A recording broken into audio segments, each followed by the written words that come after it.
Hey guys, Amy Robinson here, writing with Amy, of course, on to encourage you. We're reading in Proverbs, of course, and we are on Proverbs Chapter 22. Let's get into it. On life and conduct. A good name is to be more desired than great wealth. Favor is better than silver and gold. The rich and the poor have a common bond. The Lord is the maker of them all. A prudent person sees evil and hides himself, but the naive proceed and pay the penalty. The reward of humility and the fear of the Lord are riches, honor, and life. Thorns and snares are in the way of the perverse. One who guards himself will be far from them. Train up a child in the way he should go. Even when he grows old, he will not abandon it.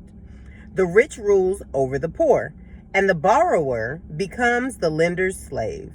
One who sows injustice will reap disaster, and the rod of his fury will perish. One who is generous will be blessed, because he gives some of his food to the poor.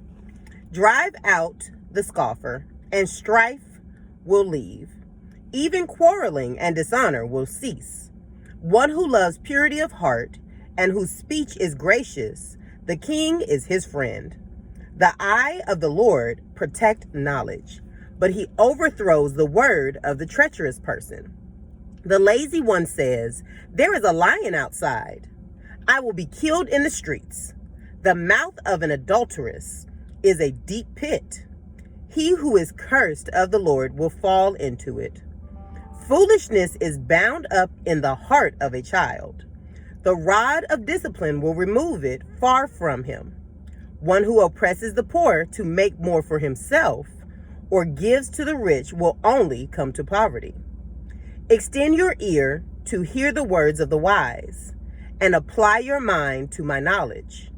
For it will be pleasant if you keep them with you, so that they may be ready on your lips, so that your trust may be in the Lord.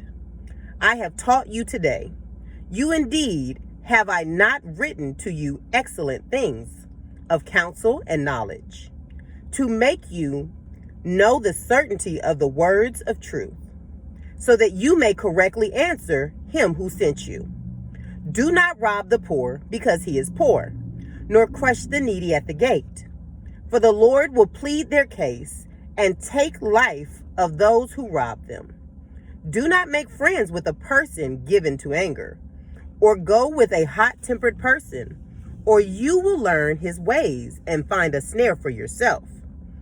Do not be among those who shake hands, among those who become guarantors for debts. If you have nothing with which to repay, why should I'm gonna get it together, y'all. If you have nothing with which to repay, why should he take your bed from under you? Do not move the ancient boundary which your fathers have set. Do you see a person skilled in his work? He will stand before kings. He will not stand before obscure people. One of my favorite ones is in here. Train up a child in the way he should go. Even when he grows older, he will not abandon it. That's for our kids, but I think it kind of applies, to us, because we still are the kids. Sometimes we step out of line. Sometimes we walk away from the teachings of God, but it's in us. If it's in you, it can come back out. And if it's not in you, go ahead and put it in there. So we are getting this wisdom. We are growing. We're learning. We're maturing. We are beginning to understand the mind of God. And the way that we do that is we continue to get in his word. So I encourage you to even put yourself in the company of other people that are trying to do the same thing. Part of this chapter also mentioned something similar to the company you keep.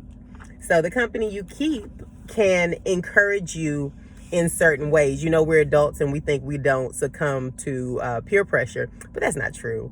The more you're around something, the more familiar it becomes, and that's good or bad. So watch what you're around. This has been Amy Robinson, Writing with Amy. Be encouraged. Be blessed. See you soon.